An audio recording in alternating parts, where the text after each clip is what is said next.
Guys, at the time of sitting down to record this, it's 9 AM on Sunday morning. Last night, Anthony Joshua stopped Vladimir Klitschko in the 11th round. Now, I stayed up till about 2 AM last night doing some YouTube stuff, discussing, the fights after the big show.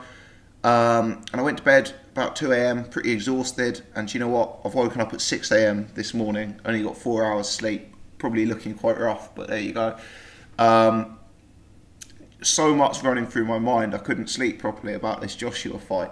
I don't know if you guys get like this, but for me, I get so much adrenaline when I'm watching these big fights sometimes. It's kind of like hard to go to sleep afterwards, and you don't properly wind down for the next day or so afterwards. But yeah, first and foremost, I want to give a massive shout out to everyone who watched my 2 things that I uploaded last night. We did a post-fight video, Anthony Joshua versus Klitschko, immediate reaction, and then half an hour later we did a 30-minute live show discussing some of the other elements to the fight.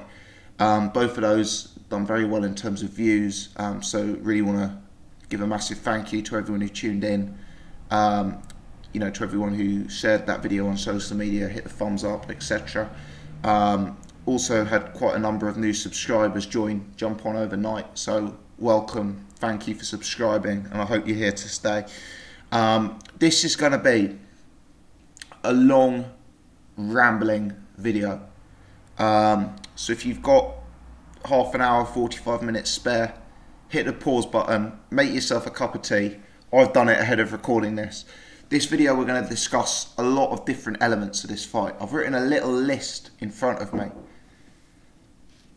just a few random points that I wanted to pick up. Obviously the undercard, which we didn't discuss last night, the scoring. Was AJ ready for this fight? AJ versus Fury, AJ versus Wilder, AJ versus Parker. Will there be a rematch? Should the ref have stopped it? Should the ref have stopped AJ in the 6th? Lawrence Coley, Josh Kelly, Rob McCracken. There's a huge amount to talk about, and I'm sure as we get into it, more and more stuff will come into my head. But I'm going to start by echoing some of the sentiments that I expressed in the post-fight video last night. This was a truly fantastic win from Anthony Joshua. It's his crowning moment in the sport. His crowning moment. He beat an elite fighter last night. He beat an all-time great heavyweight last night. Vladimir Klitschko, for me, he didn't look like an over-the-hill fighter. Vladimir Klitschko for me looked like a guy who had a hell of a lot left to offer this sport, and looked like a guy who was still a top 3 heavyweight when he fought Joshua last night. Yes, Klitschko looked awful against Tyson Fury, but as I said in my pre-fight prediction, I thought he looked so awful against Fury because Fury's style was boxing kryptonite to Vladimir Klitschko.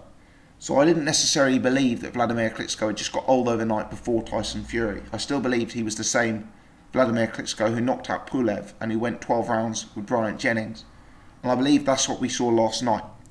Anthony Joshua's victory over Vladimir Klitschko, let's be honest, we've got to be completely balanced here. That victory had some strengths that Tyson Fury's victory didn't have. At no stage in the Fury fight did Fury knock Vladimir Klitschko down. At no stage did Fury look like he could have Vladimir Klitschko out of there if he just put 2 or 3 punches together. So you've got to give Joshua an immense amount of credit for that. Conversely, there were also weaknesses that were exhibited last night by Anthony Joshua that were not on show in the Tyson Fury fight. For example, Joshua was dropped. Joshua looked gassed for portions of the fight. Joshua was potentially quite a bit more open defensively. And I guess this is what it is, in boxing, styles make fights. Just because man A beats man B doesn't mean he's going to beat man C. And, Joshua and Fury, clearly 2 elite fighters, clearly took care of business in very, very, very different ways. I would say Joshua's performance was the more explosive, the more exciting, and the more dangerous. I would say Fury's was the more technically refined, the more defensive, and I guess Fury's performance was an exhibition in pure boxing. Joshua's performance was like a force of nature. And to be honest, you know, Joshua, when he gets into that three-quarter range and when he starts putting punches together, and the two examples of that are in the 5th round and the 11th round. But when he does that, he looks absolutely devastating. And really, you know, Vlad was looking relatively comfortable for periods of this fight. But the 2 times that Joshua stuck it on him hard in the 5th and the 11th, and he, you know, got into that three-quarter range, put his head down and started swinging, you know, Vlad completely collapsed on both occasions. I mean, he was rushing backwards, he was jumping away, you know, he went into a bit of a defensive cell, he was getting clipped. You know, Joshua, when he really got into that zone and that mode, was a wrecking ball. And the 2 times he put it on Vlad, within 15 seconds, Vlad was in, you know, huge trouble. Now, it's so interesting because that is Anthony Joshua's greatest strength. It's also his greatest weakness. That 5th round, he very nearly punched himself out. Vladimir Klitschko will look back and think he should have stopped him in the 6th round. You know, Joshua, his gas tank really emptied. He started the 5th round by knocking down Klitschko. He ended the 5th round by eating heavy leather. He got hit hard and knocked down very hard in the 6th round and almost got stopped. 7th, 8th round, he didn't really recover. You know, he didn't really recover. So, here you have the greatest strength of Joshua, that force of nature, come forward, three-quarter range, wrecking ball. But it also creates the Joshua who gasses and becomes low volume and looks susceptible to being hurt. It's very reminiscent of what happened in the Dillian Whyte fight. You know, people who've been watching that Joshua since the start will recognise huge similarities between that Dillian Whyte fight and that Vladimir Klitschko fight last night. But yeah, Joshua, if fighters can't weather that storm against Joshua, they are in big trouble.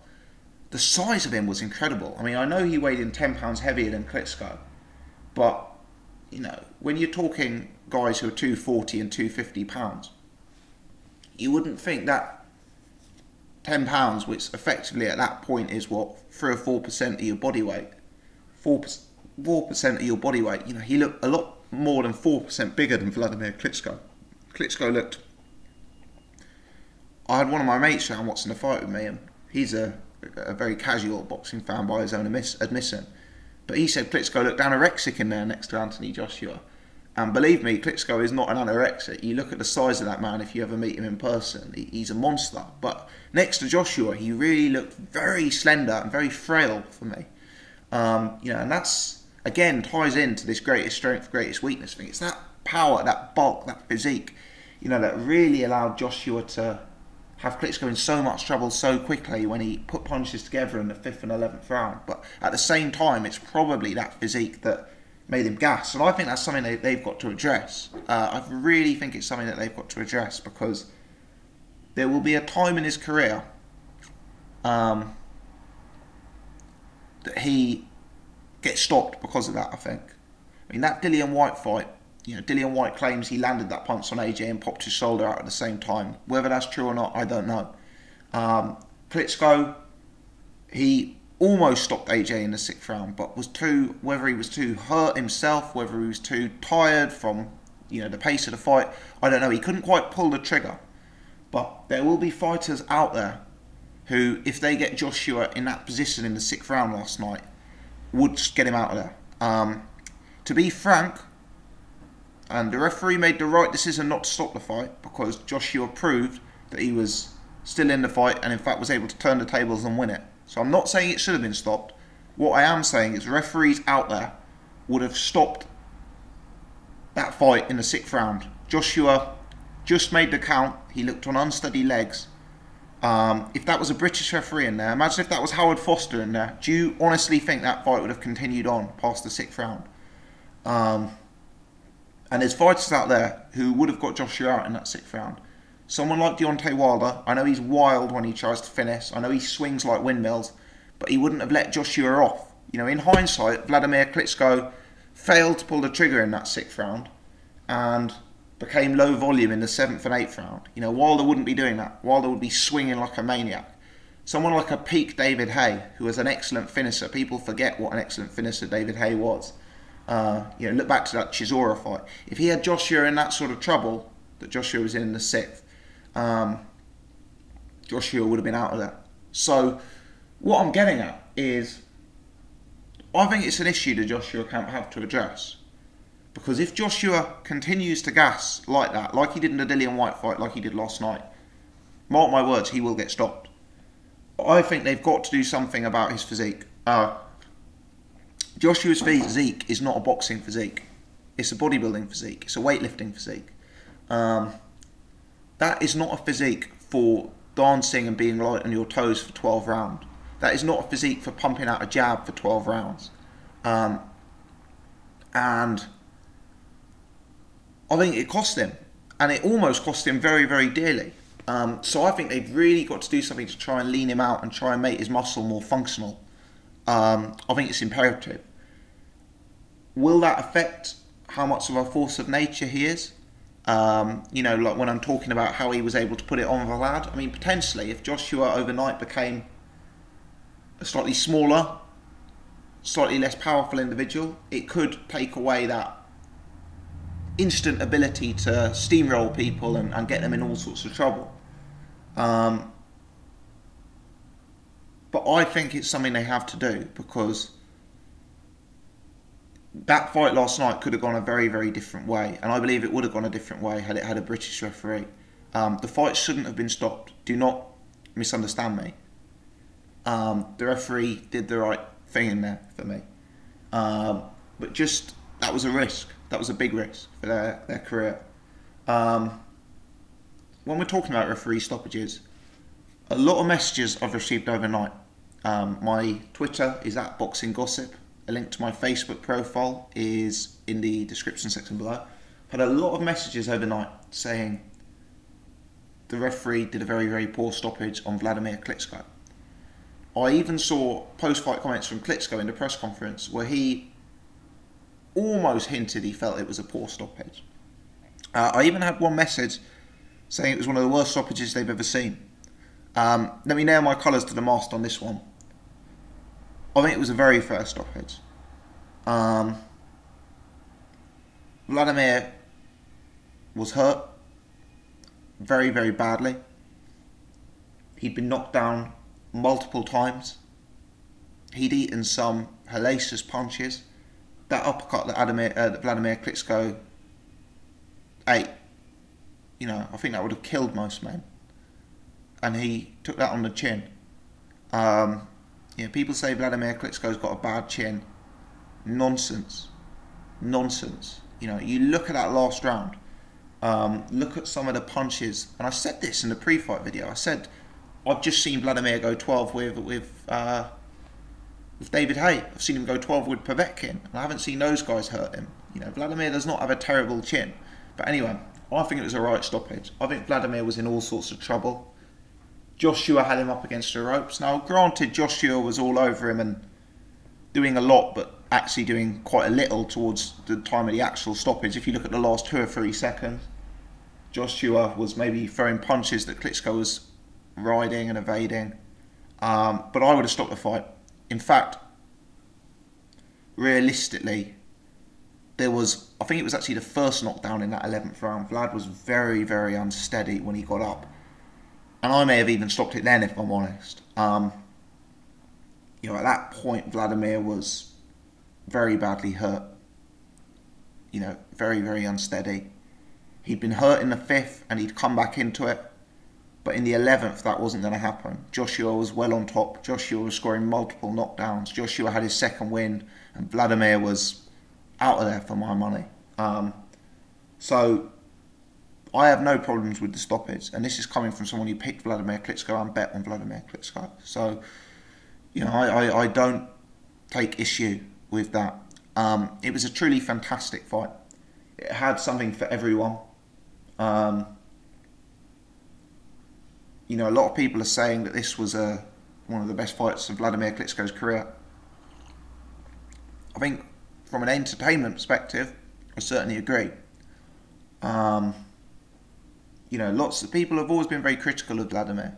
They've always said that he had no heart, no chin, no guts.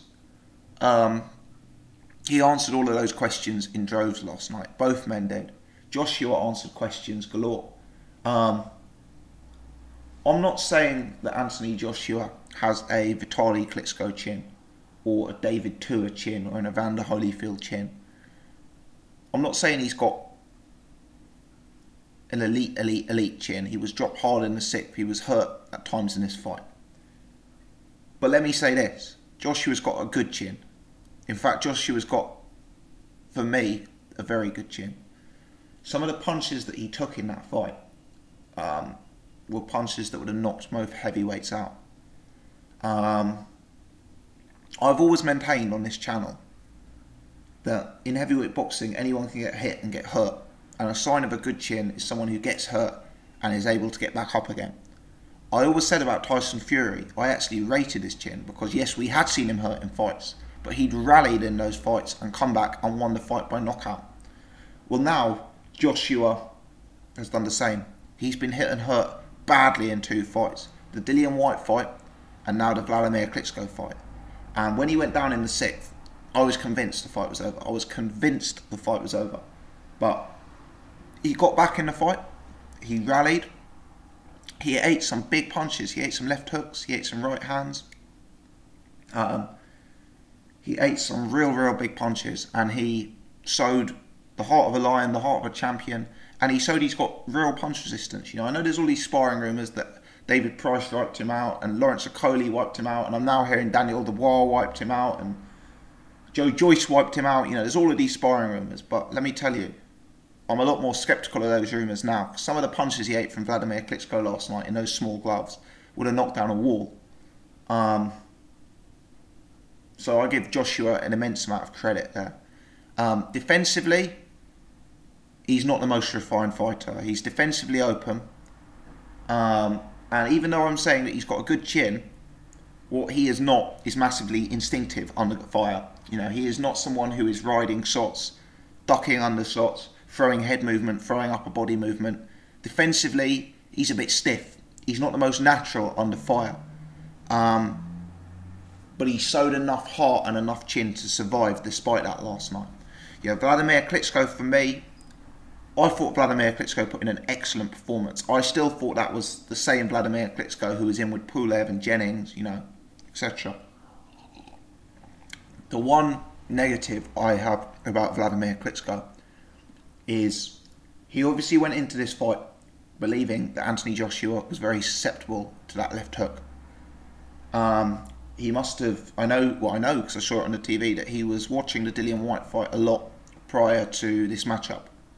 And he must have looked at that fight, seen the success Dillian Whyte had with the left hook, and felt to himself that, you know, that left hook was a way to get Joshua out of there, and that Joshua would be open to it and susceptible to it. But there were two problems with that. Number one, he telegraphs it massively.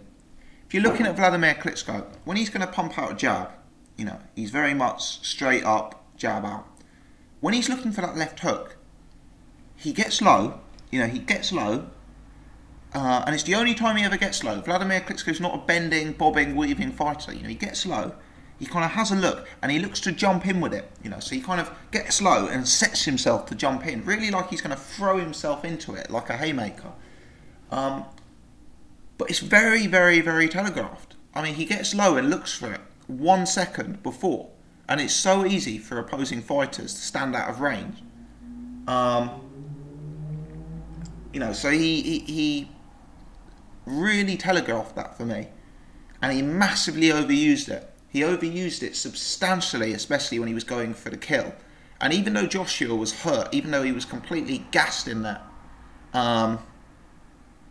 even though he was completely out on his feet, Vladimir Klitschko was setting up this left hook so obviously and so regularly. Notice that Joshua routinely just ducks under it. Every time Klitschko throws that left hook, Joshua just ducks under it. For me, Vladimir Klitschko was having much more success with his straight punching, his left jab and his right cross. AJ was actually struggling with range for portions of this fight. He really was. At times, AJ looked a bit sloppy with his range, because when the fight was fought at full arm's distance, I don't think he could compete with Vlad behind a jab. And he was reaching for shots. He was jumping in and reaching, and there were a number of times you see really odd cuffing punches on the body of Vlad, almost like like slaps going in on Vlad, because he was struggling with that range. But when Joshua was able to get into that 3/4 range, he was devastating. So for me, Vlad would have been far better, especially when he was looking to finish the fight, if he just jabbed right cross, use that range, put punches together, don't look for the single punch. Especially with Joshua getting so low whenever Vlad was going for that hook. If he just jabbed to the chest and then gone with it, I was screaming at my TV, what was going on. But the left hook from Vlad, which, again, I've said this about Joshua, but one of Vlad's greatest strengths is that left hook. But last night, for me, it turned into a greatest weakness. And I think if he just swapped that left hook with a right cross, he'd have probably won the fight. I really do. I really, really do. But yeah, just so much to discuss with this particular fight. Let's talk about Rob McCracken. Rob McCracken has got an immense amount of praise. Now, I referred to this in my live stream last night, but I'm going to, I've reflected on it overnight, and I'm actually going to be a bit stronger. I think the corner work from Rob McCracken was actually very poor. I think that he made some fundamental errors in this fight. For a start, and I understand Rob McCracken knows his fighter. He knows Joshua a hell of a lot better than I do. But Rob McCracken was continuously trying to G Anthony Joshua up in there. He was continually trying to come out and get Joshua, to really attack. This was in the later parts of the fight. We'll go back to the early parts of the fight later in a minute. But the later half of the fight, I heard him saying things like, he's a 41-year-old man, Josh. He's gassed. He's got nothing left. He's 41. And how many times in this fight did Joshua rush out and try and put it on Vlad for the first 30 seconds of this round? And then he wasn't able to fight the whole 3 minutes of the round because he's so big and heavy and he'd been in a hard fight. And he rushes out, he puts the first 30 seconds out hard, and then Vladimir came back into the round having weathered the storm. Now, in the 11th round, Joshua got Klitschko out of there. He landed hard and early. But let me say, if he hadn't landed that punch, the first punch that started that chain of events, let's say Klitschko had slipped that, it's very possible Klitschko could have stopped Joshua that round, because Joshua came out like a madman. And I think the way Joshua was coming out so hard at the start of every round was very much linked to Rob McCracken telling him he's 41 years old, he's got nothing left. Vladimir had a hell of a lot left. Vladimir was very much in that fight and was incredibly dangerous. And I thought the tactic that AJ was doing, of throwing caution to the wind by kind of coming out like a force of nature for the first 30 seconds, I thought that was a very, very, very dangerous tactic. Funnily enough, it paid off. So what do I know? But I think from McCracken's perspective, that was really poor. He'd already had his fighter gas horribly in the middle rounds of the fight. He'd already had his fighter hurt and down badly in this fight. Yet, still, he was leading with the fact that the opponent was 41. Maybe he felt Joshua was struggling. Maybe he thought Joshua was feeling like he was losing or something. Maybe McCracken thought Joshua was badly down on the scorecards. I certainly did. We'll come to the scoring in a minute.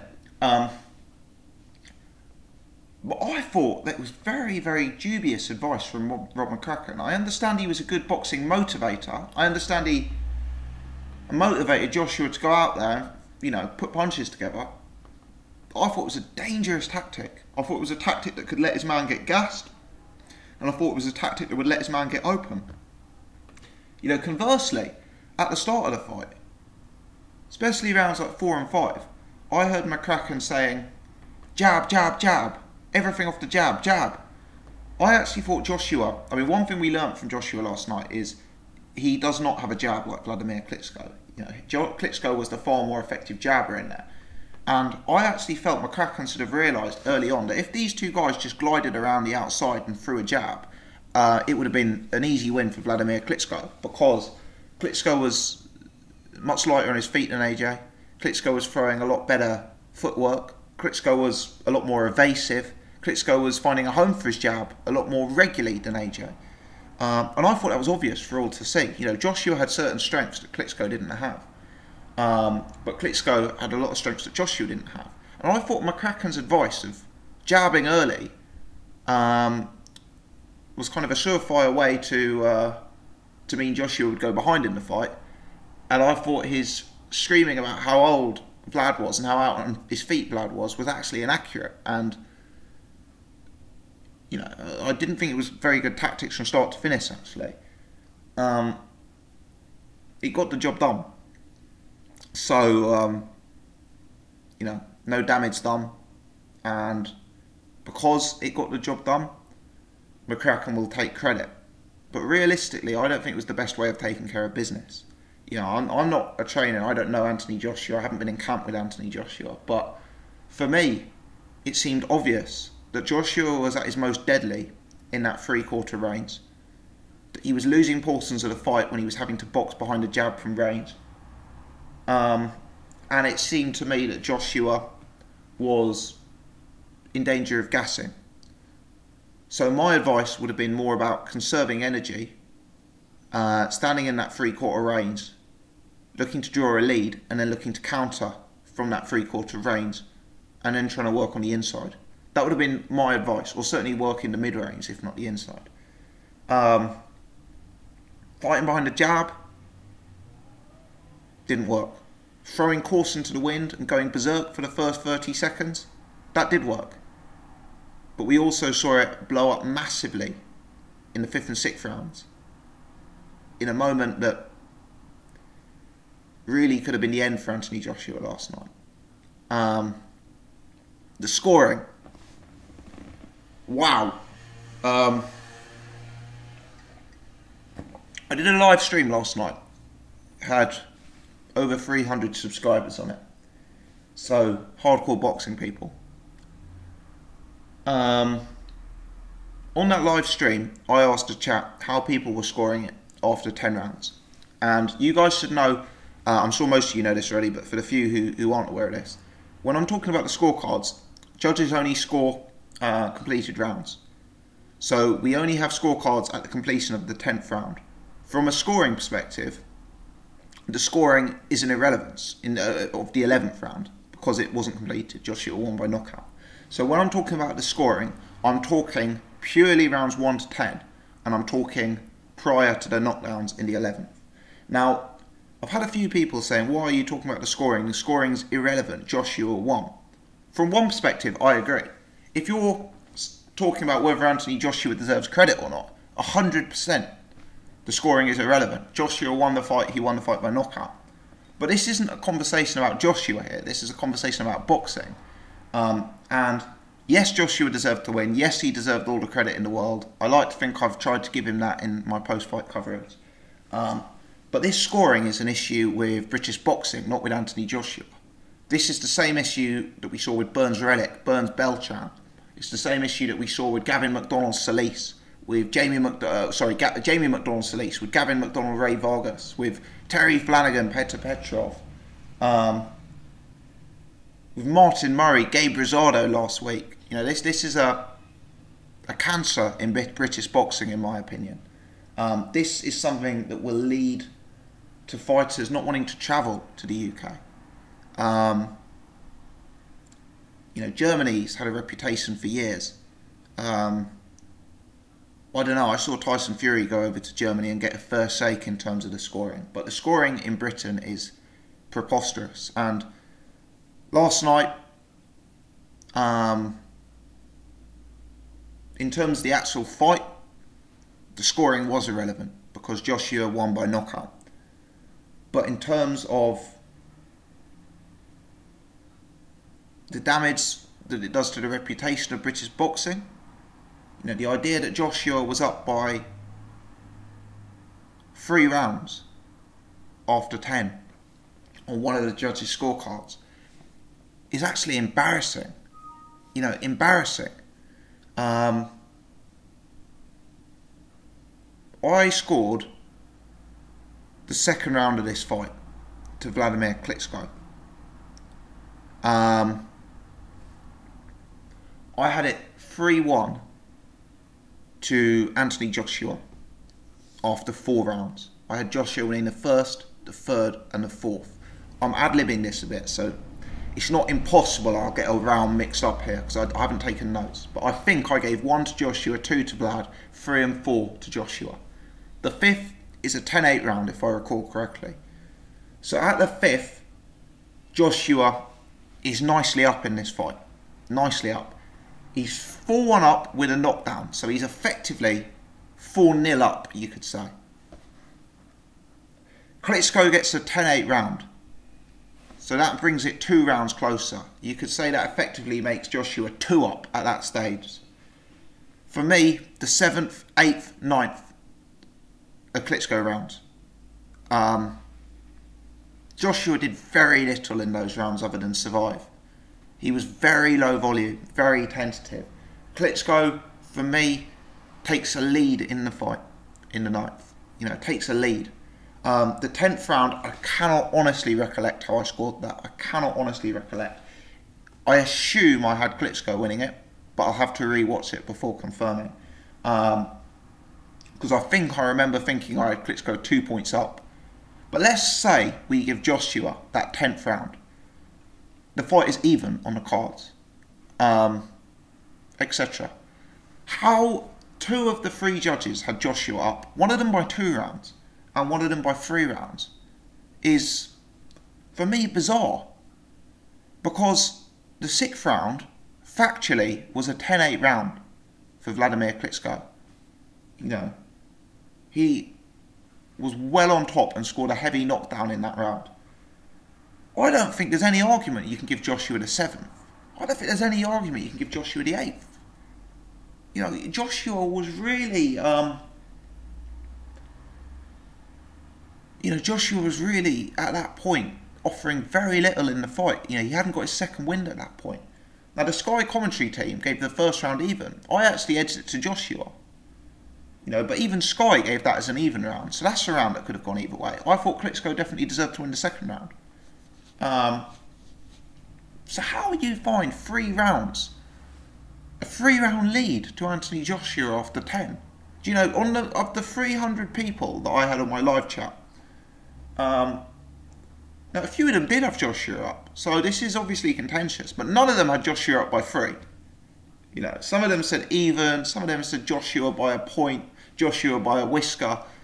But to have Joshua up by 3 rounds after 10 is frightening. It's frightening. Isn't it crazy? And I said this on the live stream last night. Let's say Joshua had come out for the 11th and not scored that knockdown against Vlad. Let's say Vlad had jabbed Joshua's head off round 11 and 12. So let's wipe out history for a second, and let's say Vlad had easily outpointed Joshua rounds 11 and 12. Isn't it crazy that Klitschko would not have won that fight, even if he'd come on strong and won those last 2 rounds? You know, the judge who had Joshua 3 rounds up, he'd have still scored it to Joshua by a point. The judge who had Joshua 2 rounds up, that would have been a draw. Klitschko would have drawn this fight had he won the 11th and 12th round. You know, scandalous. I thought Klitschko was up. But to be 3 rounds down. This isn't taking anything away from Anthony Joshua. This is just commentating on the ludicrous state of scoring in British boxing right now. The ludicrous state of scoring in British boxing. It's not Joshua's fault. And Joshua did a great thing by not leaving it in the hands of the judges.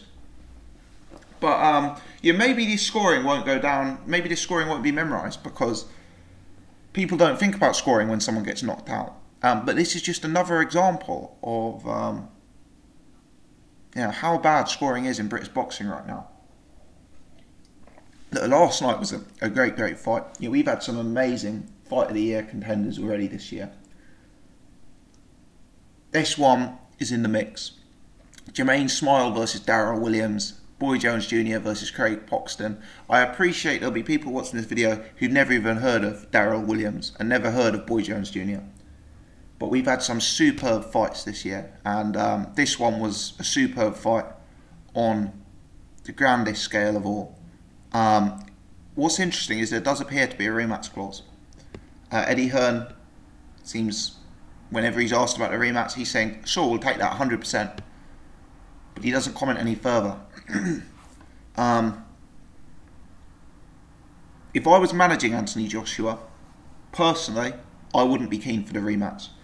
I think Joshua needs a slightly easier comeback fight. That was a brutal fight. He was marked up badly in the post-fight press conference. You know, that was a hard fight. I think it would be for the best for Anthony Joshua to... He deserves an easier fight after that as well. Any fighter would. He'll get all the credit in the world for beating Vladimir Klitschko. But whether he needs to do it again, you know, Vladimir will be 42 maybe. Vladimir could have stopped him in that fight last night. I just don't think the risk reward is there. You know, the risk of getting beaten by a 42-year-old man, it can't appeal too much given that you've already got the nod. And I think he'll get less credit for winning a rematch because he's already done it first time round. It's not been controversial. He stopped Klitschko in what was a tremendous fight. You know, for me, that rematch wouldn't be my first choice if I was managing. I've got some sort of biker gang driving past my window, so apologies if you're getting some Harley Davidson noise in the background. There you go. But for me, it wouldn't be my first choice. The only caveat to that is I don't know the pay-per-view numbers. You know, if this fight has done 2 million pay-per-view buys or something ludicrous like that, potentially you take it because of the, you know, the financials. Rumours are that both guys got about £15 million sterling last night. So, bloody hell. Crazy. But yeah, it seems that Vladimir has said that he wants to rematch, and he may feel differently when he wakes up this morning, but to an extent he's got nothing left to prove. He's made all the money. He's he's made the money. He's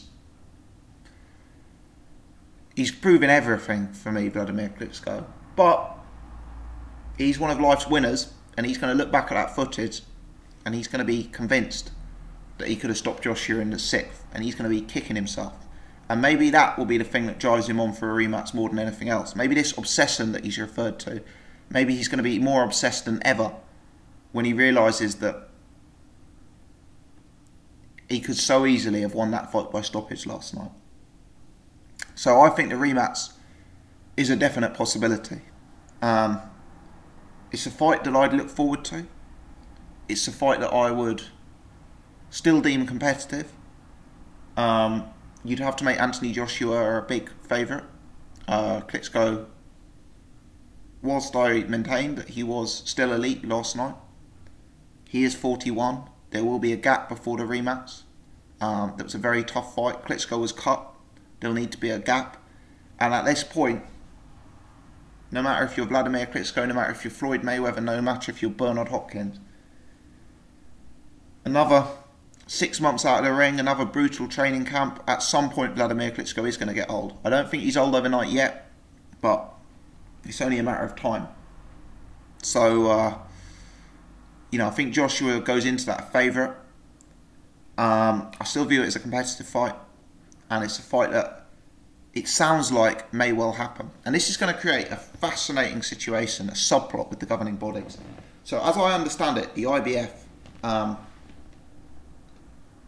have to, the IBF have a instant mandatory with Kubrat Pulev, and the WBA has a fight with Luis Ortiz. So if Joshua is contractually obliged to fight Vladimir Klitschko in a rematch, and it appears he is, he actually finds himself in a near identical situation to Tyson Fury when Tyson Fury beat Vladimir Klitschko, whereby Tyson Fury had a mandatory imposed on him immediately by the IBF, and he had a contractual obligation to fight Vladimir Klitschko. Now, looking back at history, we know what happened there. The IBF stripped Tyson Fury near immediately. Tyson Fury is a very unpopular character within boxing. You know, it may be that they have a different treatment for Anthony Joshua, who's the golden boy, than they do for Tyson Fury. It may be they'll be less inclined to strip a guy like Anthony Joshua. But if they're being consistent, if Joshua looks to take the fight with Vladimir Klitschko in a rematch, and it sounds like he has to contractually, then surely the IBF will have to strip the IBF title from Anthony Joshua and order Kubrat Pulev to fight for the vacant title against the next available competition. I'm in two minds over this. One, I'd like to see fair treatment and consistency, and I believe they should treat Joshua with the same treatment they treated Tyson Fury. In another mind, it's probably pretty bad for boxing to see Kubrat Pulev versus some random top 10 IBF heavyweight for a vacant belt. It's not a fight that's going to generate interest. Nobody's going to view Pulev as a legitimate champion. So I'm in two minds over that.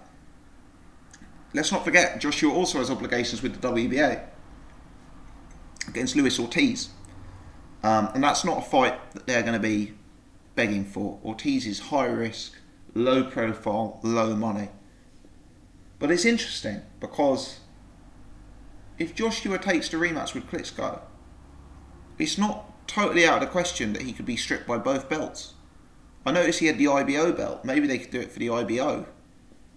That would give some credibility to Chris Eubank Jr.'s strap, wouldn't it? I don't know. I would guess the IBF will strip him and the WBA won't. The IBF seems sterner on this sort of thing. And also their mandatory is absolutely immediate. You know, maybe the WBA will provide some sort of special exemption. But I'd guess the IBF will actually strip him.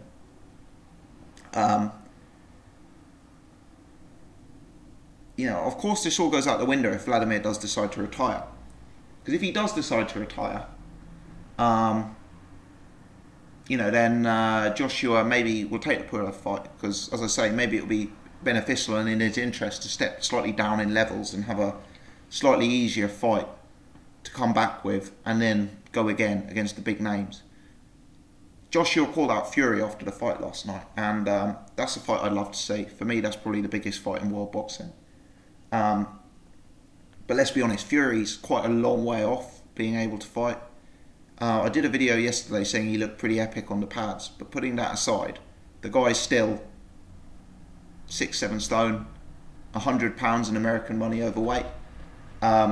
He's 6 months off being able to box at a high standard, and due to his inactivity, his rust, I'd like to see him have one, maybe even two comebacks for a big fight. So I think even best case scenario, Tyson Fury is probably a year off fighting Anthony Joshua. And I'd like to see that fight spring to summer 2018 back at Wembley Stadium. It's the biggest fight in the world for me. But if Vladimir Klitschko were to retire, that would allow Joshua to take care of his mandatory obligations. Maybe he doesn't fight Ortiz, but certainly Kubrat Pulev. Maybe a fight later on in the year, and then build for, you know, maybe Joshua fights 2 more times this year. Maybe he could fight Kubrat Pulev August, September, and maybe a December fight. You know, setting up a massive clash with Tyson Fury, maybe this time of year, 2018, maybe April, May 2018. By that point, Tyson Fury could have got himself back to fighting weight. He could have got some in-ring experience with 1 or 2 durable opponents who are low risk but take him rounds. And then that would set up the biggest fight in world boxing as far as I'm concerned. Let me say, I acknowledge that Floyd Mayweather versus Conor McGregor is a bigger commercial fight if that fight happens, but based on active fighters in the sport.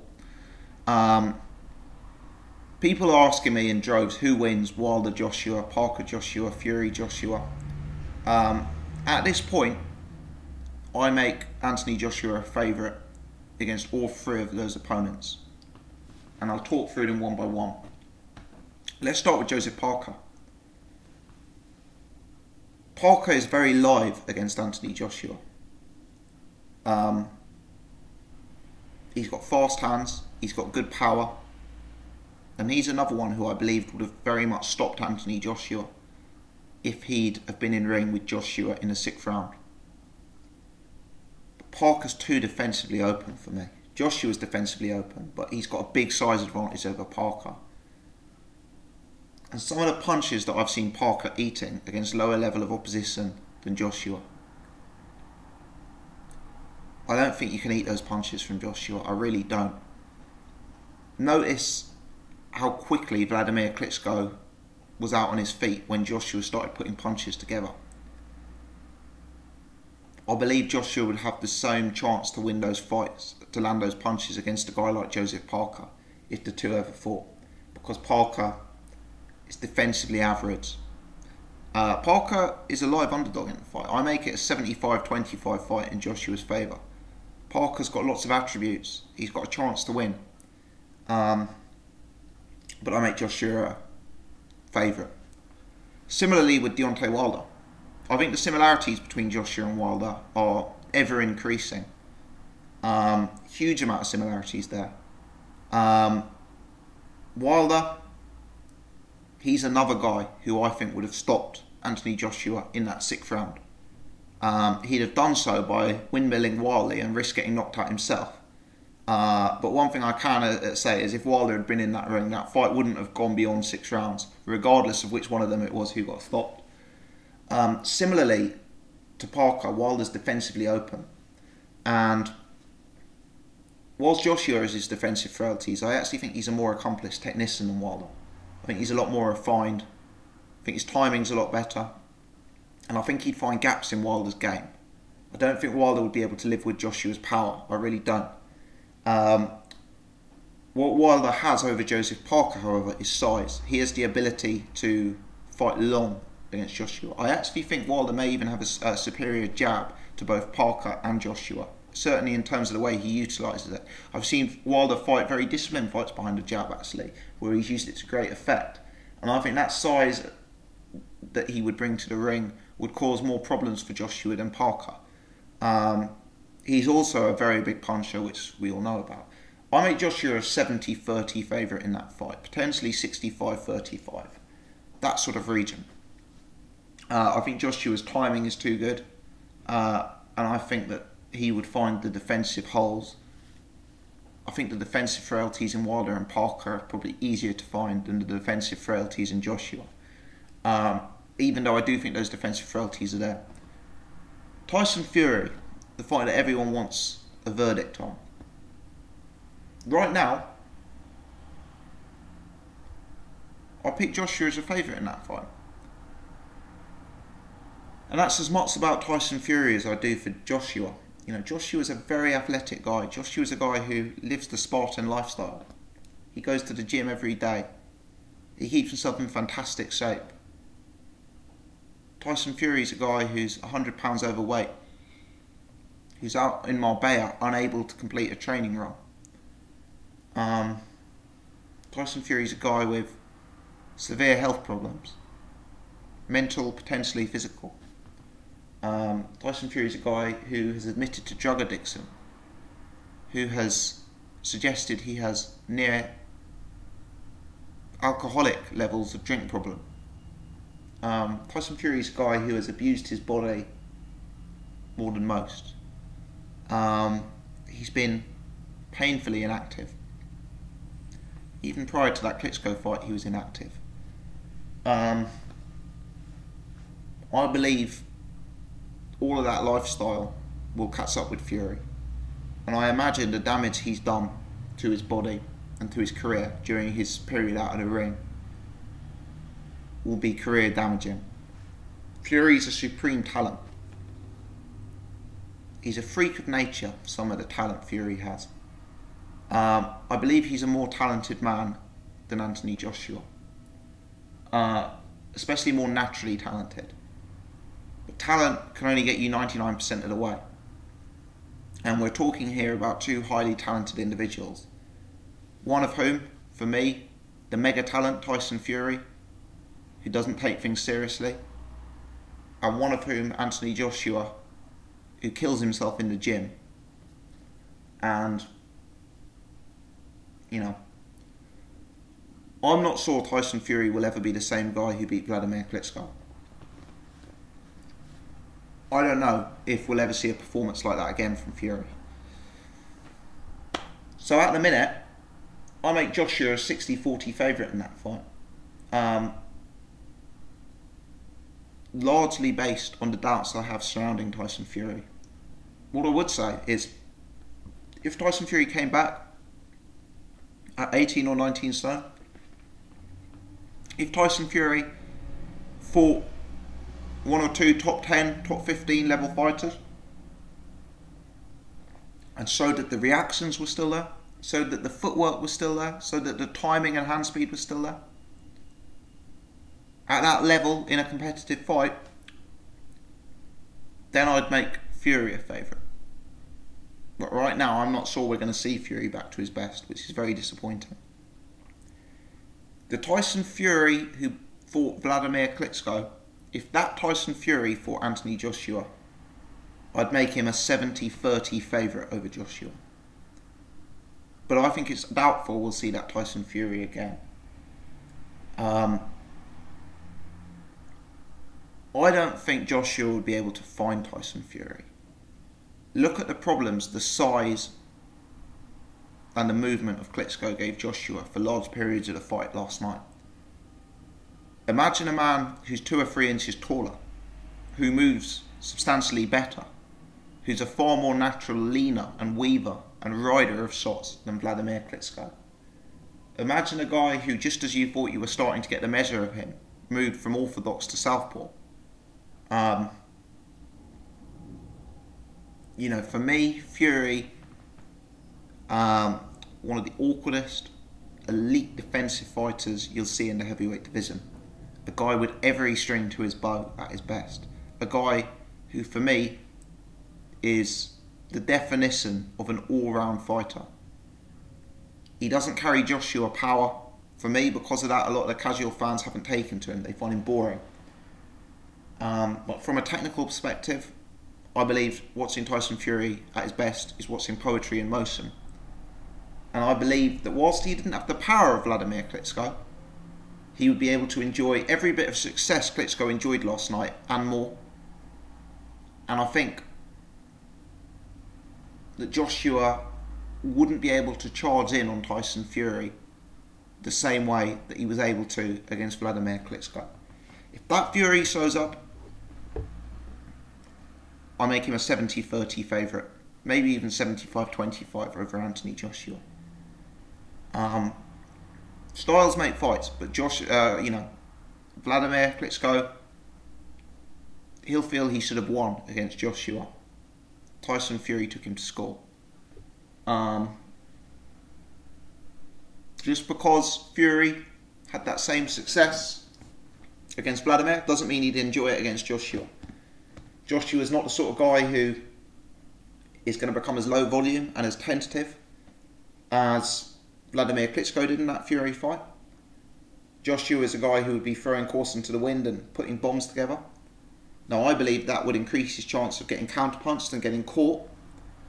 But I have to acknowledge that also means there's an increased chance he could clip Fury, who has been known to showboat in fights when he's well ahead and has been clipped at a lower level before, as we know. But for me,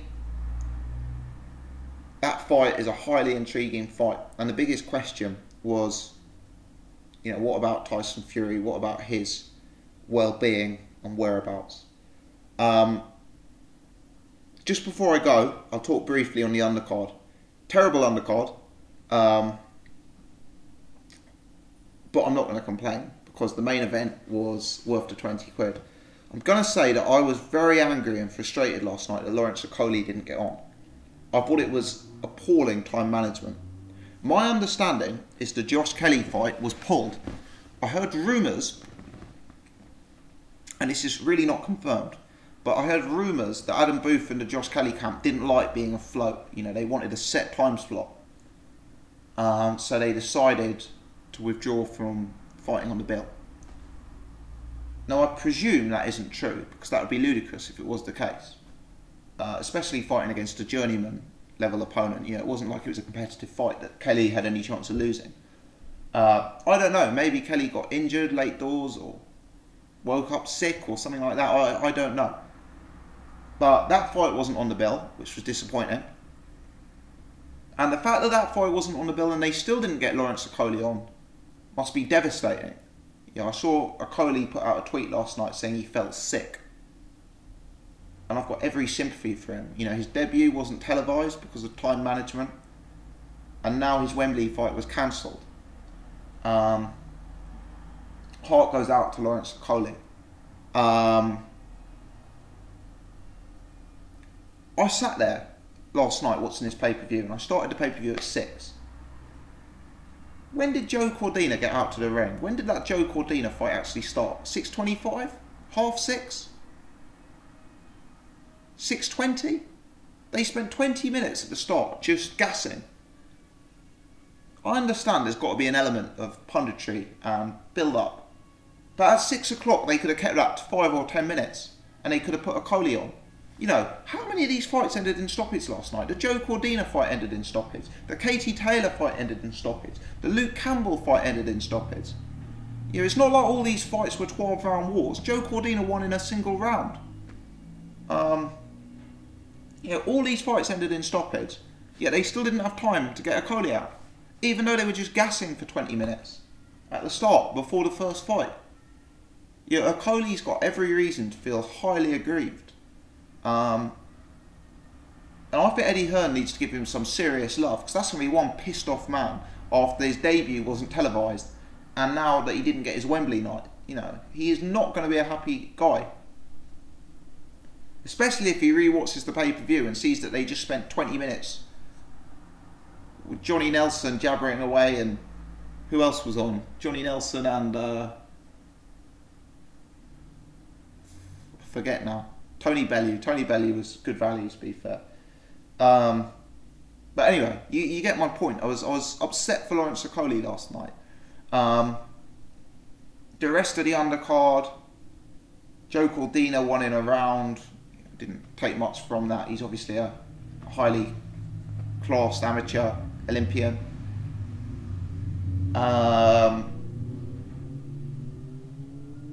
Let's have a think. Scott Quigg, Simeon. Good fight, very entertaining fight. Again, a fight that was completely marred by the scoring for me. 117-111. Embarrassing. I can't say I sat there with a pen and paper and scored this fight. I was having a few drinks with my mates. I wasn't analysing this closely. But 117-111 just sounds so wrong to me. So wrong. I thought it was a very close fight. I actually at times felt it was a fight that could go either way. Some of the punches that Scott Quigg was eating in that fight, bloody hell, if he'd been in with a puncher, what has Freddie Roach done to him? Freddie Roach has almost made him regress for me. I know Freddie Roach has this reputation of not being a technical trainer. He's just a trainer who teaches people how to go to war. But Scott Quigg was in a real war last night. It was a very entertaining fight at times, but that was not the look of a fighter who was going to give Lee Selby any problems. Quigg is tough, he's durable, he's aggressive, but technically looked very average last night and looked like he potentially regressed technically. Actually, the pressure from Quigg was a lot less educated than we've seen previously. It was a lot less. He's blocking punches with his chin as he was coming forward. Based on what I saw last night, a guy like Selby or a guy like Frampton in a rematch takes Quigg to school. Luke Campbell versus Darley Perez. Interesting. I thought Luke Campbell was really going to put on a show here. And he did come on fairly strong. He beat the will out of Darley Perez, who quit with an apparent dislocated shoulder. Whether that was because he just had enough or whether it was a legit injury, I don't know. But Luke Campbell was in all sorts of trouble, wasn't he? A lot of people had him 3-0 down after the first 3 rounds. And, the pressure Darley Perez was putting on him was making him struggle. And it kind of, a bit of flashbacks to that fight that he, lost. And I've temporarily forgot the name of the guy, Mendy, when he lost against Mendy. There's something about that pressure, that high-class pressure that Campbell really can't adjust to and can't deal with. But yeah, he sort of failed to sign for me on what was a very, very big stage for him. And Jorge Linares ringside, he'll be licking his lips. Another big UK payday. Because the way Darley's Perez, I mean, gave Campbell trouble. I think we'll agree Perez gave Campbell a lot more trouble than he did Crawler in their second fight. And we saw what Jorge Linares did to Crawler.